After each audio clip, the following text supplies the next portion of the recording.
इंतज़ार हुसैन हमारे फिक्शन के ऐसे बड़े आदमी जिनका नाम बाकायदा तौर पर आलमी सतह पर पजीराई का मुस्तहक ठहरा। फिक्शन हो, कालम निगारी हो, याददाश्तें हों, तनकीद हो, हर मैदान में उनका लिखा हुआ एक नक्श मुर्तसिम करता है। इस हमाजिहत शख्सियत के इन सब पहलुओं के होते हुए उनका बुनियादी इम्तियाज़, उनका बुनियादी इख्तिसास ऐसा क्या है जिसकी बुनियाद पर यह कहा जा सकता है कि वो पाकिस्तानी अदब के नुमाइंदा तरीन अदीब हैं। इंतज़ार हुसैन के 100 साला यौम विलादत की मुनासिबत से डॉक्टर अमजद तुफैल से हमने ये गुफ्तगू की है। लेकिन वीडियो की तरफ जाने से पहले अगर आप चाहें कि शौक़ का ये सिलसिला ताल्लुक़ में बदल जाए तो चैनल सब्सक्राइब कर लीजिए।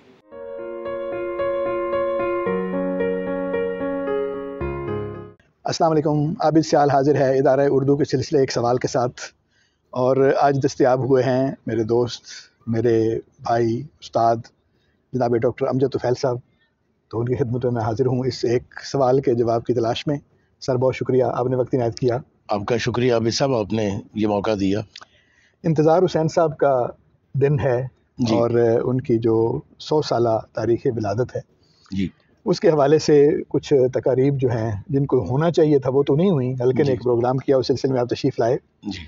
तो एक सवाल तो उसी हवाले से हम कर लेते हैं कि आपके ख़्याल में इंतज़ार हुसैन साहब का वो इख्तिसास या इम्तियाज़ क्या है जिसकी बिना पर उन्हें हमारे यहाँ का जो अदब है, हमारे यहाँ से मुराद उर्दू अदब भी है जी, और जो बाकी हमारे यहाँ का दूसरी ज़ुबानों का अदब है या जो एक माहौल है फिक्शन का, उस हवाले से उनका इम्तियाज़ या इख्तिसास क्या बनता है जिसकी बिना पर उन्हें पढ़ा जाए? जी अभी साहब, इंतज़ार साहब के काम को अगर हम देखें तो क़याम पाकिस्तान के बाद 1948 में उनका तख्लीकी सफ़र शुरू होता है। उससे पहले उन्होंने कुछ शायरी की, लेकिन वो फिर बाद में उन्होंने उसको बिल्कुल डिसोन कर दिया, और उनका आगाज़ होता है बतौर अफसाना निगार। अच्छा, उसमें हम देखते हैं कि वो जो अफसाना लिख रहे थे वो उसी तरह का था जिस तरह का अफसाना उस दौर में लिखा जा रहा था, यानी मॉडर्न तारीफ़ के मुताबिक जो प्रेमचंद और यलदरम से अफसाने की रवायत आई थी, बनी थी यहाँ पे, जो ज़ाहिर है इसको आप अफसाने की मॉडर्न रिवायत कहेंगे या फिक्शन की मॉडर्न रिवायत कहेंगे, क्योंकि अफसाना तो शुरू ही वहीं से होता है। हाँ, फिक्शन कह लीजिए आप, क्योंकि अगर आप दास्तान के मुकाबिल उसको कहते हैं तो फिर तो मॉडर्न होता है। मैं उसको उस तरह नहीं कर रहा। देखिए, बात यह है कि फिक्शन की बहुत सी किस्में हैं, किस्सा है, कहानी है, अफसाना है, नॉवेल है। तो उसमें अफसाना जो था वो उस दौर में बहुत प्रोमिनेंट सिन्फ थी उर्दू में, और इंतज़ार साहब से पहले जो नस्ल है उसमें हम देखते हैं कि बहुत बड़े नाम थे, और वो क़याम पाकिस्तान से पहले बहुत अच्छी तरह एस्टेब्लिश हो चुके थे। सादत हसन मंटो हैं, राजेंद्र सिंह बेदी हैं, गुलाम अब्बास हैं, इसमत चुगताई का उस वक़्त बहुत नाम था, कृष्ण चंद्र तो बहुत ही पॉपुलर थे, और उसके अलावा और बहुत से लोग के नाम आप ले सकते हैं। तो उस मंज़र में जब इंतज़ार साहब दाखिल होते हैं, अफसाना निगारी को अपनाते हैं, तो वो उसी दायरे के अंदर अपने काम का आगाज़ करते हैं, लेकिन फिर वो रफ्ता रफ्ता उससे डिससेटिस्फाई होते हैं और वो उसमें नई जहाद तलाश करने की कोशिश करते हैं। देखिए, ये जो नावल और अफसाने के जदीद तसव्वुरात हैं, ये यूरोप में मॉडर्निटी की पैदावार है। ठीक है। एक वो इरा जिसमें जो फ़िक्री तौर पे तो शुरू हो गया था 16वीं 17वीं सदी में, लेकिन अदब में वो क्रिस्टलाइज़ हुआ 19वीं और 19वीं सदी में, 18वीं सदी के आखिर में और 19वीं सदी में। और यही वो सदी 19वीं सदी है जब आप देखते हो कि यूरोप में की मुख्तलिफ ज़ुबानें जो हैं, फ़्रेंच हो, इंग्लिश हो, एक रूसी हो, रूस को बाज़ दफ़ा यूरोप में शामिल नहीं किया जाता, लेकिन ये 3 बड़ी ज़ुबानें जो हैं उस वक़्त तक जो तख्लीकी इज़हार की थी, उसमें अफसाना और नावल इन्हीं 19वीं सदी में इस्टेब्लिश हुए। अब ये इसका ये मतलब नहीं था कि इन ज़ुबानों में उससे पहले फिक्शन की कोई अक़साम मौजूद नहीं थी, लिखा तो जा रहा था, कहानी तो सदियों से इंसान कह रहा है। ठीक है। अब इस दायरे के अंदर एक तो ज़ाहिर है कि तख्लीक़कार के कुछ अपने फ़ितरी मिलानात होते हैं, फिर जो एक बड़ा तख्लीक़कार होता है वो किसी एक चीज़ पे काने नहीं होता, वो तब्दीली चाहता है और वो ये भी चाहता है कि तख्लीक नाम ही नए होने का है, मुख्तलिफ होने का है। तो इंतज़ार साहब ने उसमें जो सफ़र किया वो मॉडर्निटी के उस साइकिल को तोड़ने का था और इसके लिए उन्होंने फिर अपनी जो पीछे हमारे पास फिक्शन की रवायत थी, क़ससुल अंबिया, क़ससुल औलिया, हकायात जो थी हमारी मजहबी हकायात, फिर आगे बढ़ चलकर वो फिर जातक कथाओं तक और जो के कलीला और दमना की कहानियां हैं उस तरफ भी गए। तो ये एक तौर के ऊपर उस क्लासिकियत को एक्सेप्ट करना था जिसकी रिजेक्शन पे मॉडर्निटी खड़ी थी। बहुत अच्छी बात है। अच्छा, अब ये देखो कि ये इसको समझना हो तो आपको ना इसके तजाद के हवाले से बेहतर समझ सकते हो। बिल्कुल उनका कंटेम्प्रेरी, उनसे कोई 2 साल जूनियर होंगे, 3 साल जूनियर होंगे, अनवर सज्जाद है। वो भी ये काम करते हैं, यानी जिसको हम सिम्बोलिज्म कहते हैं अफसाने में, इस्तिआरे का इस्तेमाल कहते हैं, वो भी लाते हैं, लेकिन वो मॉडर्निटी के दायरे में रहते हैं वो। और उसके लिए वो क्या करते हैं, उसके लिए वो यूरोप की मॉडर्निटी की रवायत को कबूल करते हैं। ठीक है, उनके जो इस्तिआरे हैं ज़्यादातर वो हमें उन्हीं सिंड्रेला जो है, या फिर आगे चल के उन्होंने जब नावल लिखा खुशियों का बाग, जिन्होंने एक स्वीडिश पेंटर की एक 3 फोल्ड पे जो पेंटिंग थी उसको बुनियाद बनाया और उसको रिलेट किया आज के साथ। तो इंतज़ार हुसैन ने ये काम किया कि उन्होंने जो अपना माजी था, जिसको हम अंग्रेज़ों के आने के बाद जो प्रेशर हम पर आया था कॉलोनियल फार्मूलेशन का, उसमें हम उसको रिजेक्ट कर चुके थे और हम समझते थे कि अब इसमें कुछ नहीं है। उन्होंने कहा नहीं, ये नहीं है, इसमें बहुत कुछ है। अच्छा, अब ये नहीं है कि वो सिर्फ वहां तक रह गए, मतलब अगर वो वहां तक रह जाते तो वो अच्छा फिक्शन ना होता। उन्होंने उसको रिलेट किया हमारी आज की सूरत हाल के साथ।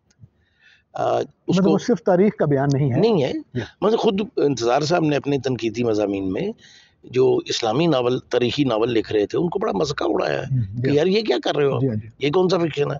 ठीक है, तो उनको ये एहसास बड़ी शुरू में था कि फिक्शन जो होता है वो माजी की चीज़ नहीं होती। आप बात माजी के सीगे में करते हैं, लेकिन होती वो हाल की है। देखिए, आपकी दास्तानों में एक बयान मिलता है कि जी सदियों पहले एक बादशाह था, वो बड़ा जालिम था। अब किसने वो सदियों पहले देखी थी? वो बादशाह तो वो था जिसके हद में लोग रह रहे थे, वो जालिम था। लेकिन शाह वक्त को जालिम कहने से गर्दन कटती है, तो दास्तान को कहता था वो दूर दराज के किसी मुल्क में सदियों पहले एक था। ठीक है, तो ये तो एक पैराया था ना। अब उन्होंने इस पैराए को कहने वाले भी समझते थे और सब समझते थे, सुनने वाले भी समझते और जो कहने वाला है उसकी जान भी बच जाती थी। वो कहता था हुजूर जान की मान पाऊं तो मैं तो ये आपका जिक्र ही नहीं कर रहा, ये तो मैं मुल्क यमन के आज से 100 साल पहले के बादशाह का जिक्र कर रहा हूँ। ठीक है, तो अब लेकिन होता हुई था। बस मैं ये देखता हूँ उनका अफसाना आखिरी आदमी जो उनके एक टर्निंग पॉइंट है उनके फिक्शन में, वो एक कहानी है, कुरान मजीद में भी है, उसकी तरफ इशारा बाइबल में भी जरा तफसील से है कि भाई यहूदियों को मना किया गया था कि हफ्ते के दिन यौम सब्त वाली आपने कोई इकोनॉमिक एक्टिविटी नहीं करनी। तो उन्होंने हीलाजुई शुरू कर दी। हीलाजुई क्या थी कि अच्छा मछलियां पकड़नी है तो एक छोटी सी तालाब बना लिया, उसमें मछलियां आ गई, जुमे को वहां स्टोर कर ली, अक्लमंदी का मुजाहरा की। अच्छा, अब ये देखिए कुरान मजीद में हीलाजुई पे जितनी तनकीद है किसी चीज पे नहीं है। वो जो कहा गया है कि भाई अल्लाह, तुम अल्लाह के साथ मकर करते हो, अल्लाह मकर करने वालों को जानता है और उनसे बड़ा मकर करने वाला, तदबीर करने वाला, हीलाजुई करने वाला। अच्छा, अब क्या आज हम बतौर मुसलमान कौम वो सारी हीलाजुइयाँ नहीं कर रहे जो हमें पुरानी कौमों में नजर आती हैं और जिनकी बुनियाद पे हम समझते हैं कि वो मरदूद हो चुकी हैं, और हम अल्लाह के प्यारे हैं। जायज़ को तरीके से नाजायज़ को जायज़ साबित करते हैं। ठीक है, अब ये बात अगर इंतज़ार साहब बिल्कुल डायरेक्टली कहते तो एक मजमून बनता, वो कॉलम लिख सकते थे, उन्होंने उसको अफसाना लिखना जो है अफसाना बनाया। ठीक है, उसमें उन्होंने किरदार डाले। अच्छा, फिर उन्होंने एक और सतह पर जो हमारा क्लासिकी लिटरेचर था उसके साथ अपना राब्ता सुधार किया। अब देखिए, दास्तानों में इंसान के बातिन की अक्कासी नहीं है। बहुत किरदार मिलेंगे, शहजादे, शहजादियाँ, जादूगरनियाँ, जालिम बादशाह, एक दरवेश, बुजुर्ग, किरदारों का एक जंगल है, लेकिन किरदार के अंदर उतरने की कोशिश नहीं है। ये काम मॉडर्निटी के तहत हुआ था यूरोप में, जिसके ज़ेरे नफ्सियाती गिरा कुशाई वगैरह जिसे हम कहते हैं, जिसके उसके ज़ेरे से हमारे यहाँ भी हुआ। और ये नहीं कि ये कोई गलत काम था, ठीक है, इसमें बड़े बड़े किरदार तराशे गए जिनको हम मिसालें देते हैं, लेकिन उन्होंने एक सतह पे फिर अपना वो राब्ता इस्तवार किया। आपको इंतज़ार साहब के फिक्शन में, चाहे उनका अफसाना हो चाहे उनका नावल हो, किरदार के बातन में ज़्यादा उतरने की कोशिश नज़र नहीं आएगी। किरदार का ज़ाहिर, उसके इर्द गिर्द की दुनिया और उस दुनिया के अंदर उसका मुकाम, उसकी हैसियत, ये इंतज़ार साहब का मौजू है। इस तरह मुझे लगता ये है कि इंतज़ार हुसैन ने यानी समाज की एक एंटिटी के तौर पर, अच्छा, इस तरह मुझे लगता ये है कि इंतज़ार साहब ने उर्दू अफसाने की तारीफ को बदल दिया। यानी आप अगर चले जाएं 1955 में या इवन 1960 तक देख लें, तो बहुत सा वो मवाद जो इंतज़ार साहब ने अफसाने का जुज़्वे ला यनफिक बना दिया, उसको अफसाने का जुज़ समझा ही नहीं जाता था, इसलिए इब्तिदा में उन्हें बड़ी तनकीद का सामना भी करना पड़ा। अच्छा, ये और बात है कि जब उसी तरह की तहरीरें हमें लातीनी अमेरिका से आई तो हमने उन्हें मैजिकल रियलिज्म समझ के कबूल कर लिया, ठीक है, अब वो काम कर रहे थे। अच्छा, फिर ये देखिए एक चीज़ ये कि पाकिस्तान जब बना तो एक बहुत बड़ा सवाल था कि अच्छा यार, एक मुल्क तो हमने नया बना लिया, अब इसकी तहजीब क्या है? ठीक है, इस सवाल ने फिक्री सतह पर भी बहुत से मबाहिस पैदा किए। ऐसे ये तहरीकें बन गई। लेकिन जिस आदमी ने तख्लीकी सतह पर इस सवाल को हल करने की कोशिश की वो इंतज़ार हुसैन है। बहुत अच्छा, ठीक है। उन्होंने पहले तो अपना राब्ता बतौर मुसलमान जो मुस्लिम तहजीब है उसके साथ जोड़ा। मसलन वो कहते हैं कि भाई मैं तो, ये मेरे इर्द गिर्द वाले लोग कहते हैं कि ये तुम क्या कर रहे हो, तो मैं तो अपनी राग की जो चिंगारियाँ हैं वो तलाश करता फिर रहा हूँ। मैं कभी 47 को तस्वर करता हूँ तो मुझे 57 भी याद आता है, 47 का तस्वर करता हूँ तो मुझे स्पेन भी याद आता है, स्पेन का तस्वर करता हूँ तो मैदान करबला मुझे याद आता है, और मुझे मैदान बदर भी याद आता है। तो वो मेरी पहली आग है जिससे हमारे सारे अलाव जो हैं वो दहक रहे हैं। अच्छा, अब ये एक सफ़र है, लेकिन ये डायमेंशन जब उन्होंने एक्सप्लोर कर ली तो वो यहाँ रुके नहीं।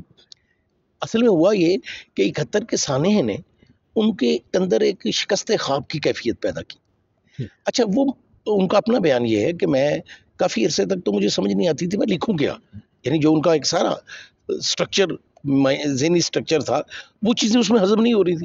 फिर वो कहते हैं जब मैंने लिखा तो मैंने आखिरी आदमी लिखा, सॉरी, शहर अफसोस। अब शहर अफसोस एक ऐसा अफसाना है जो बिल्कुल अलग खड़ा है इंतज़ार साहब के पिछले सफ़र से। वो एक पूरा दुनिया जो एक मिट गई है या मिट रही है और हाथ से निकल चुकी है, सब कुछ तबाही और बर्बादी है, और उसमें चंद किरदार जो हैं वो एक दूसरे से मुकालमा कर रहे हैं, जानने की कोशिश कर रहे हैं कि ये सब क्यों हुआ। अब यहाँ से उनका एक अगला सफ़र शुरू होता है। फिर उन्होंने यहाँ की जो तहजीबी रवायत है उसको समझने की कोशिश की। कलीला और दमना की कहानियाँ हैं, जातक कथाएँ हैं, महाभारत है, रामायण है, उससे जो कहानियाँ उन्होंने अखज़ की। अच्छा, अब उन्होंने इन सब कहानियों को आज की इंसानी सूरत हाल के साथ जोड़ा है। अच्छा, मैं ये नहीं कहूँगा कि उनकी सारी कहानियाँ बहुत आला पाए की हैं, लेकिन जहाँ जहाँ वो तख्लीकी तौर पर कामयाब हुए हैं वो बहुत बड़ी कामयाबी है। तो इसलिए मुझे लगता ये है कि अफसाने की हद तक तो ये उनका इख्तिसास है। नावल की हद तक, नावल उनके आमतौर पर 4 नावल हैं। एक नावल कह लीजिए दिन और दास्तान को, चांद गहन तो वही पहले दौर का नावल है। दिन और दास्तान में एक ट्रांजिशन हमें दिखाई देती है जो फिर आखिरी आदमी के अफसानों में मुश्तबे हो जाती है। और फिर या बस्ती एक ऐसा नावल है जिसको हमारे यहाँ आमतौर पर और तरह पढ़ा जाता है, लेकिन मैं उसको पढ़ता हूँ इंतज़ार हुसैन के तख्लीकी काम में एक सिंथेटिक क्रिएशन के तौर पे, कि वहाँ उनके मुख्तलिफ ट्रेंड्स जो हैं वो एक दूसरे से मिलते हैं और एक नया आहंग तलाश करते हैं। अब वो बस्ती, उस पर बड़ी क्रिटिसिज्म हुई हमारे बाज़ हलकों की तरफ से कि जी ये तो पता नहीं क्या बस्ती है। भाई, जिन लोगों ने बस्ती पढ़ा है वो ये जानते हैं कि उसमें 60% तो लाहौर का बयान है। ऐसे ही सारा रेस्टोरेंट है, जो घर है, वो सड़कें हैं, ठीक है। अच्छा, अभी देखो यार, बात ये है, एक आदमी जिस बस्ती में पैदा हुआ, उसने वहाँ अपना बचपन लड़कपन गुजारा, उसको वो बस्ती याद नहीं आएगी। और एक तख्लीकी आदमी को तो आती है, अंदर होती है, आपकी आबाद होती है। अच्छा, फिर आप ये देखो कि जो हम कहते हैं कि तख्लीक के बड़े सौते हैं, उनमें याद और ख्वाब बहुत बड़े से होते हैं। तो इंतज़ार हुसैन वो तख्लीककार हैं जिनकी तख्लीक का जो बुनियादी सौता है वो याद है। बिल्कुल सही, ठीक है। लेकिन और अगर इस पे एतराज वाली क्या बात, कोई बात नहीं बनती। अच्छा हाँ, अगर वो सिर्फ दुबई में रह जाते तो फिर तो कुछ बनता था कि यार भाई दुबई से बाहर भी आ जाओ। ओ भाई वो तो लाहौर में लिख रहे हैं, लाहौर का जिक्र लिख रहे हैं। अच्छा फिर आगे तस्करा देख ले, वो पूरा उससे बाहर का नॉवेल है। आगे समुंदर है तो एक बड़ी स्ट्रॉन्ग पॉलिटिकल कॉनोटेशन का नॉवेल है कि क्या कर रहे हो यार, कोई अकल करो। वो खैर अगर हमने अभी तक नहीं की लेकिन भाई तख्लीककार तो यही कर सकता है ना, कभी आपको मुतवज्जो कर सकता है, कर सकता है, वार्निंग दे सकता है, आपको समझा सकता है कि यार, और जाहिर है वो उस तरह नहीं समझाता जिस तरह तहकीक करने वाला या आलम समझाता है। वो एक तख्लीकी अंदाज में एक चीज बना के आपके सामने रखता है। वाज तो नहीं करना ना, वाज तो नहीं करना उसने। वाज करेगा तो वो हल्के दर्जे की चीज हो जाएगी। और हमारे यहाँ बहुत सा फिक्शन लिखा गया है जो वाज का दर्जा रखता है, लेकिन वो अदब तो नहीं है ना। तो इंतज़ार हुसैन बुनियादी तौर पर मुझे लगता है क़याम पाकिस्तान के बाद उर्दू फिक्शन का सबसे बड़ा नाम है, जो अपने तहजीबी मामलात से जुड़ा हुआ है, अपने फ़र्द के मसाइल के साथ जुड़ा हुआ है, अपने समाजी और सियासी मामलात के साथ जुड़ा हुआ है। और इसके साथ साथ उसके यहाँ असलूब के तजर्बे हैं, उसके यहाँ लिसानी पैराए नए तराशने की ज़रूर कोशिश है, उसके यहाँ अफसाने की तकनीक में बुनियादी नौइयत की तब्दीलियाँ करने की एलिमेंट मौजूद है। तो ये सब वो चीज़ें हैं जो मुझे लगता है कि हमें वो तमाम लोग जो उर्दू अदब को पढ़ना चाहते हैं और उर्दू अदब के ज़रिए पाकिस्तानी मामलात को समझना चाहते हैं, जो अदब लिखना चाहते हैं, उनको इंतज़ार हुसैन को लाजमी पढ़ना चाहिए। अच्छा अब यहाँ भी फिर वो याद रखें, जो काम इंतज़ार हुसैन ने किया है वही आपने करना है, पढ़ के सीखना है, नकल नहीं करनी। अनफॉर्चुनेटली हमारे यहाँ रुझान ये हो जाता है कि हम फिर नकल करनी शुरू कर देते हैं, जैसा उसके यहाँ आया है वैसे ही मैं करूँगा, शायद ये कामयाबी की वजह है और फिर वही करना शुरू। अच्छा देखिए, नकल अदब में नहीं चलती, तख्लीक में नहीं चलती, मुकल्लिद का कोई मुकाम नहीं है। ठीक है। और मैं तो ज़ाती तौर पर ये समझता हूँ कि भाई हमारे यहाँ एक हल्का माजी की तकलीद को बहुत बुरा जानता है, और मज़े की बात है कि वो सबसे ज़्यादा मगरब की तकलीद करते हैं। तो मैंने इससे पहले भी एक दो जगह कहा कि यार अगर माजी की अंधी तकलीद गलत है तो हाल में किसी दूसरी तहजीब की अंधी तकलीद कैसे दुरुस्त हो सकती है? तकलीद है, वो भी उतनी खतरनाक है।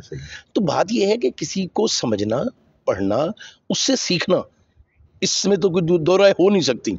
अच्छा वो आपका माजी भी हो सकता है, वो आपके अहद में मौजूद कोई और तहजीब, कोई और लिटरेचर भी हो लिटरेरी रवायत भी हो सकती है। मतलब हमने फ़ारसी रशियन अदब से बहुत सीखा, जदीद दौर की मैं बात कर रहा हूँ, उससे पहले तो हमने फ़ारसी से बहुत सीखा। जब हमारी उर्दू शायरी का जो इब्तदा है वो तो फ़ारसी शायरी की बुनियाद पे है, लेकिन फिक्शन में हमने दास्तान की बुनियाद भी तो वहीं से आई।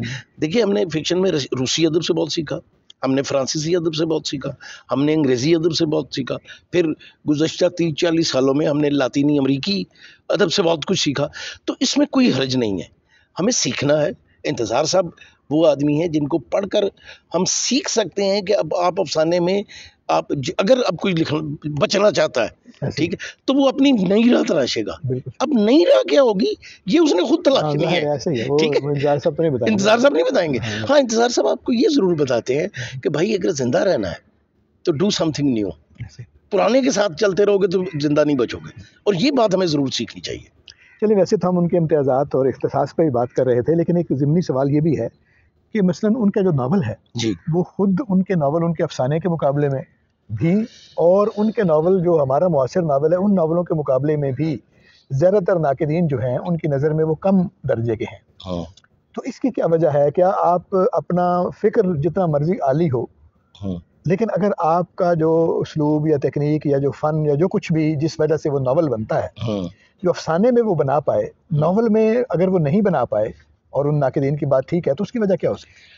देखिए डॉक्टर साहब, पहले तो इस तासुर पे ज़रा फरमा दीजिए, क्या ये दुरुस्त है? मैं काफ़ी हद तक इस तासुर से इत्तफाक करता हूँ। देखिए डॉक्टर साहब, आप भी इस बात को अंडरस्टैंड करते हैं, हर तख्लीककार के कुछ ज़हनी और फ़िक्री मुनासबात होते हैं, ठीक है, और वो हर सिन्फ के लिए नहीं होते, ठीक है। बड़ी असनाफ की जो हम तफरीक करते हैं वो तो शायरी और नसर है ना, तो अब हर आदमी शायरी के लिए नहीं बना होता, और हर आदमी नसर के लिए भी नहीं बना होता, और ख़ुद नसर के अंदर जो तख्लीकी पैराए हैं वो कुछ आपके मिजाज को चीज़ें सूट कर रही होती हैं।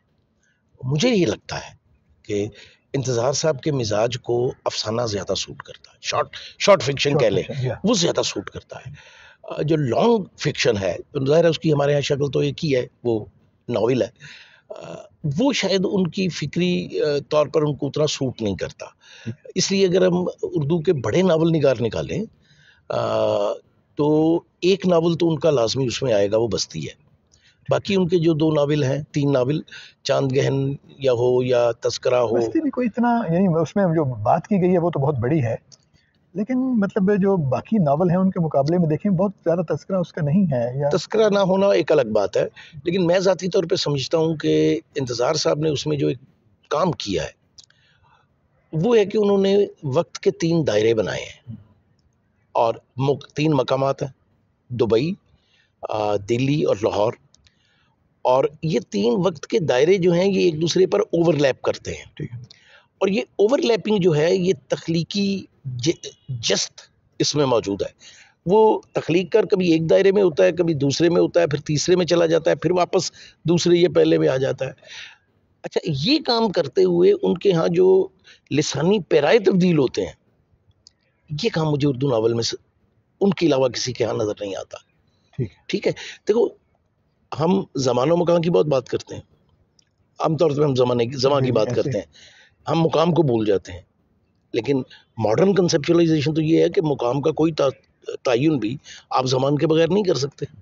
तो ज़मानो मकान के साथ खेल जो है फिक्शन में, वो तो या इंतज़ार हुसैन ने खेला है या कुर्रतुल ऐन हैदर ने खेला है।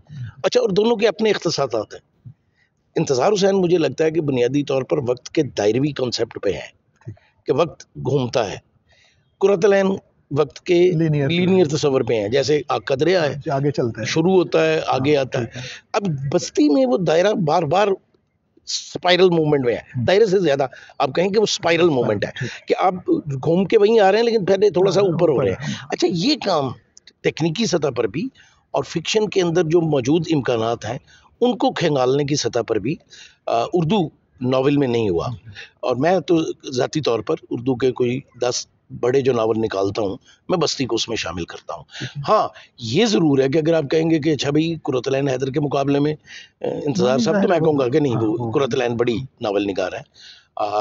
अच्छा, इस पे भी फरमा दीजिए कि मसलन मंटो ने एक अधूरा सा नावल लिखा जी, उसके बाद उनको पता चल गया कि ये मेरे काम का या मेरे इलाका नहीं है, तो उसको छोड़ दिया।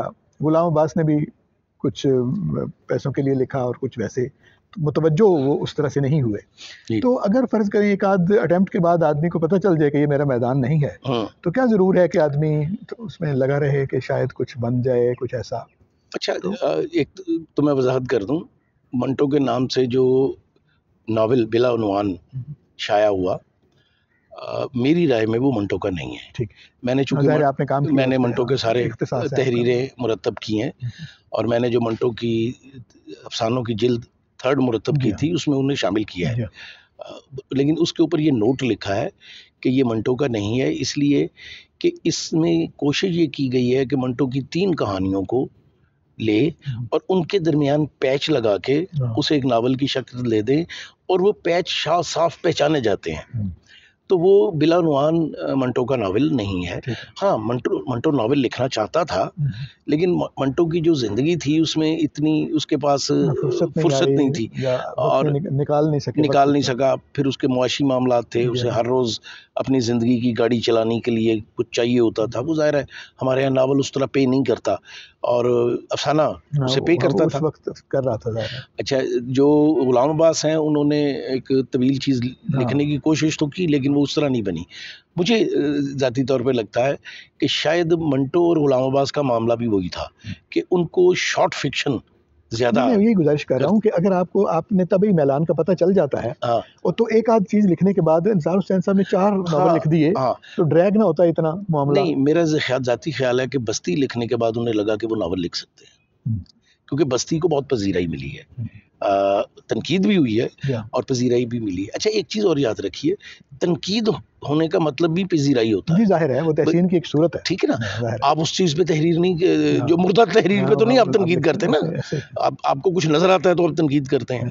तो इसलिए दोनों सूरतों में उनको रिस्पांस मिला, सताइश का भी और तनकीद का भी, उसने उन्हें बताया कि वो नावल लिख सकते हैं। खैर एक वजह ये भी होती है मेरा ख्याल है कि अगर आपकी जो बहुत ज़्यादा, यानी आप जैसे आप कह रहे हैं तनकीद को भी या जो उसकी जो एतराज़ात हैं उनको भी तहसीन समझा जाए, तो ज़ाहिर है वो कुछ पिछले तनाजुर में भी होता है। अगर आप एक मैदान में बहुत बड़ा काम कर चुके हैं, हाँ, तो इस वजह से भी ज़्यादा तनकीद होती है कि पहले आप क्या कर चुके हैं और अब आप अच्छा, फिर ये होता है बाज़ दफ़ा आपका बड़ा काम जो है ना वो आने वाले काम के लिए प्रॉब्लम बन जाता है, क्योंकि वो लोग आपके उस बड़े काम के तनाजुर में उसे देखते हैं, और इंतज़ार साहब के काम को ज़ाहिर है देखा जाना था। लेकिन आप ये देखिए डॉक्टर साहब के इंतज़ार साहब ने फिर एक कुछ और काम किए जिनको ज़्यादा हम ज़ेर बहस नहीं लाते, वो याददाश्तें लिखना है। जी जी। तो वो उन याददाश्तों में आपको चिरागों का धुआं या जुस्तजू क्या है भाई, आपको पूरा पाकिस्तान का सकाफती अदबी मंजरनामा मिलता है और पूरा लाहौर जीता जागता नजर आता है। ठीक है, अच्छा, उनके कॉलम अगरचे ज़ाहिर है बड़ी व्यक्ति ज़रूरतों के तहत दिखेंगे, लेकिन उनमें भी आपको फिक्शन की झलक नज़र आती है। हाँ, एक मैं समझता हूँ कि यार उनका बहुत बड़ा काम है, और कि उन्होंने सारी उम्र सहाफ़त की, बहुत से अखबारात में काम किया, मशरक में तो मेरा ख्याल है कुछ 25-30 साल काम किया, लेकिन उन्होंने बड़ी चाबक दस्ती से अपने तख्लीकी काम को अपने सहाफ़ती काम से अलग रखा। आमतौर पर हमारे यहाँ ये होता है कि सहाफ़त में जाने के बाद आपका तख्लीकी काम पस मंज़र में चला जाता है, लेकिन इंतज़ार साहब ने ये नहीं होने दिया। ये उनकी बहुत बड़ी कामयाबी है। अच्छा, और फिर ये अपने आप को एस्टैब्लिश उन्होंने अदीब की हैसियत से किया, सहाफ़ी की हैसियत से नहीं किया। देखिए, रोटी रोजगार तो सबने कमाना है ना, वो तो कोई, लेकिन बुनियादी हैसियत उन्होंने अपनी बनाई और उसमें उन्होंने बहुत एक्सेल किया। अच्छा, फिर ये है कि देखिए एक चीज़ और है जो इंतज़ार साहब को, इसमें मैं कहता हूँ कि आप उनकी तनकीद आपको लाजमी पढ़नी चाहिए। वो ये है कि आप अपने अहद के फ़िक्री और इल्मी और अदबी सवालात पर बात कैसे करते हैं। बहुत अच्छा। अच्छा, बाज़ दफ़ा ऐसे लगता है कि जैसे इंतज़ार साहब वक्त से पहले कुछ बातें कर रहे हैं। मसलन हमारे यहाँ थ्योरी के मबाहिस तो अब 5-7 साल पहले आए। उन्होंने जो किताब, उनकी तनकीदी किताब 2004 में छपी, नज़रिए से आगे, ठीक है, आफ्टर थ्योरी।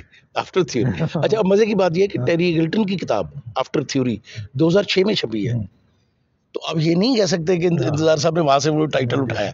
और ये मज़मून जो है नज़रिए से आगे, ये मेरा ख्याल है कि 97-98 का है। ठीक है।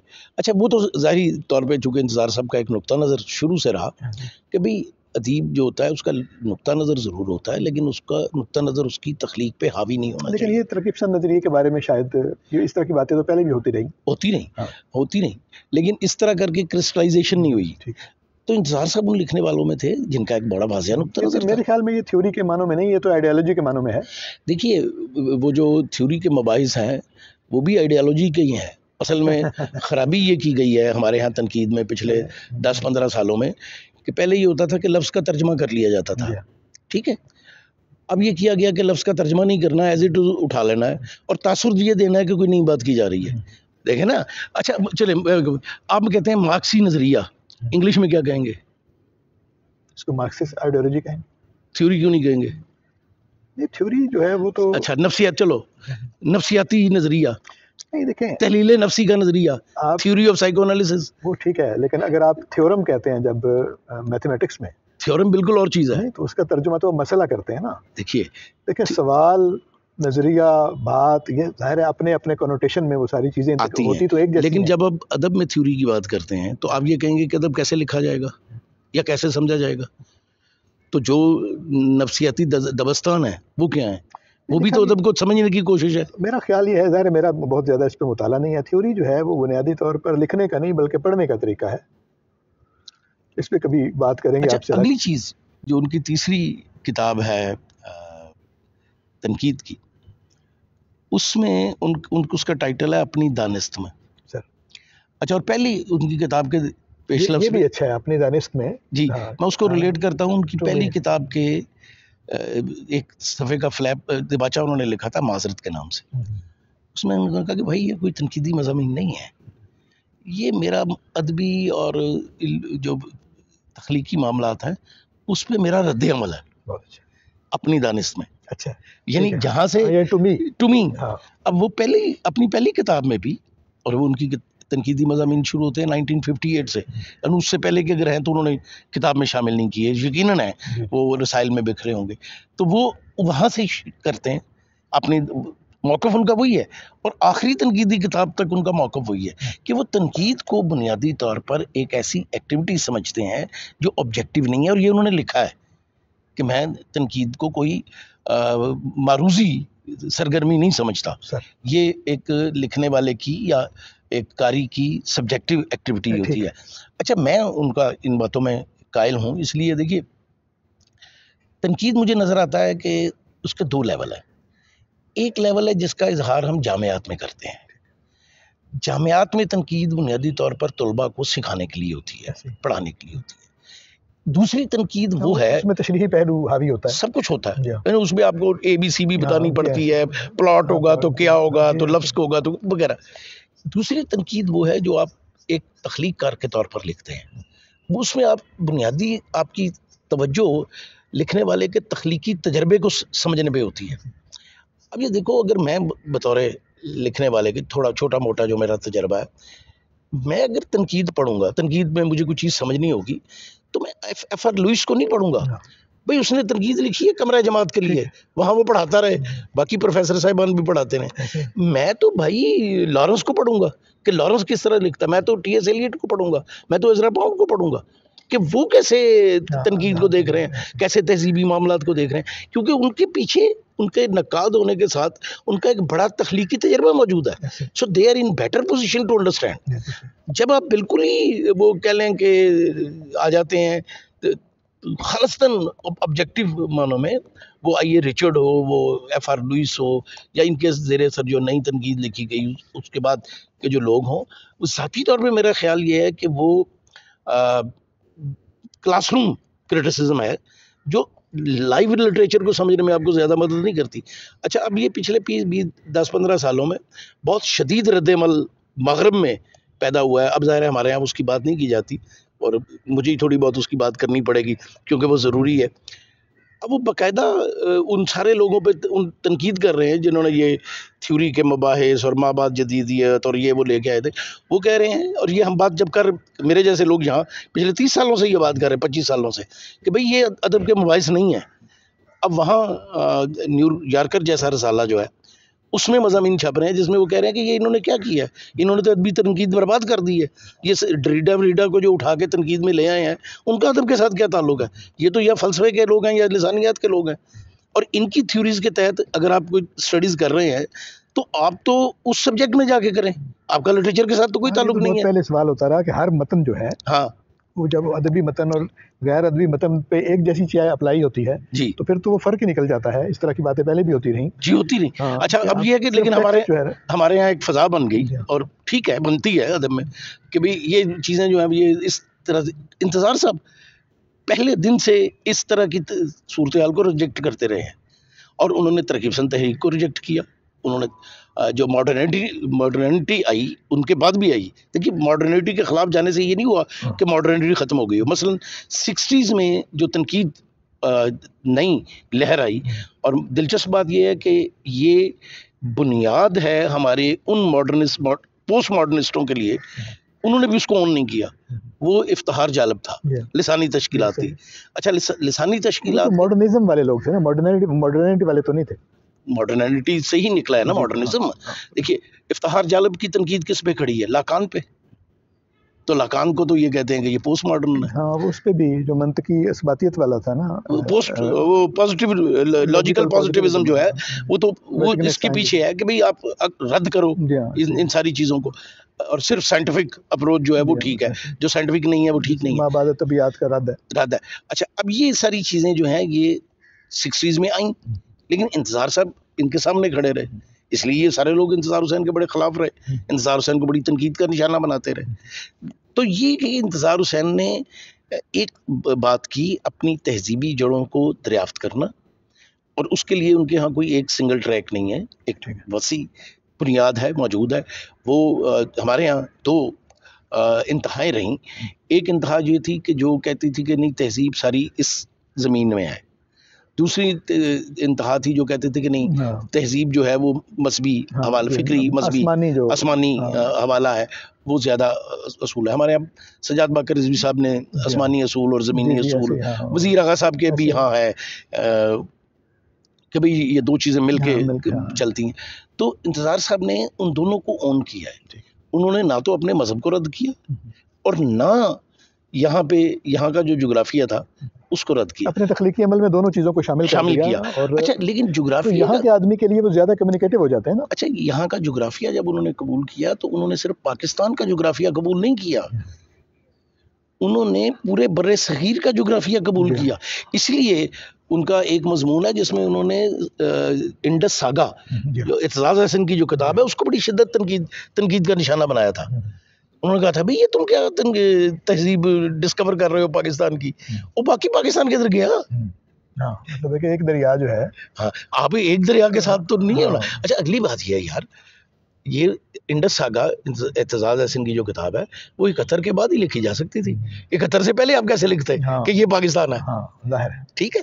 अच्छा, ये भी हो सकता है कि वो किताब उस शौक को अब्सॉर्ब करने के नतीजे में लिखी गई हो जो हमें हुआ था। ठीक है, तो इंतज़ार हुसैन के यहाँ हमें एक वुसअत नजर आती है। बिल्कुल, यानी वो ये कहते हैं कि बड़े सतह पर खड़े होकर चीजों को देखकर समझकर और ऐसी चीजें जो अकोमोडेट हो सके देर तक अकोमोडेट। अभी अच्छा फर्ज कर लो ना यार, उर्दू जुबानी की हम बात करें। अब उर्दू जुबान पाकिस्तान के तो किसी इलाके की जुबान नहीं है उस तरह, यहाँ तो दूसरी जुबानें बोली जाती हैं। तो फिर आप और मैं उर्दू लिखते क्यों हैं? इसका मतलब है कि अपनी समझ के लिखते हैं ना, अपनी समझ के लिखते हैं। और इसका मतलब ये भी है कि हम एक बड़े तहजीबी दायरे से अपने आप को जोड़ते हैं। अब अगर एक आदमी कहीं भी दुनिया में बैठा हुआ उर्दू लिख रहा है तो हम उसके साथ जुड़े हुए हैं, ठीक है ना। तो वो ये बात पहले कर रहे हैं। तो सर वाइंड अप हम कैसे कर सकते हैं? 2 जुमले 3 जुमले जो हमने बात की है सारी जी, वो तो ज़्यादा तफसील से है, लेकिन यानी किस नुक्ते पे आप ख़त्म करना चाहेंगे इससे? देखिए, मैं इस नुक्ते पे इस बात को ख़त्म करना चाहूँगा कि इंतज़ार हुसैन पाकिस्तानी अदब की शायद सबसे बड़ी शख्सियत, तख्लीकी और ये बहुत अच्छी बात की आपने। जब हम पाकिस्तानी अदब की बात करते हैं तो उसमें अगर हमें एक आदमी को चुनना हो फिक्शन में तो शायद हम इंतज़ार हुसैन को ही चुन सकते हैं, उसके अलावा कोई नहीं है। तो ये मेरा ख्याल है ऐसा इख्तिसास है जो किसी दूसरे को मिला ही नहीं, जो उन्हीं के पास है। ऐसे ही है। तो बहुत शुक्रिया, आपने वक्त इनायत फरमाया। उम्मीद है कि हमारे दोस्तों को ये बातें पसंद आई होंगी।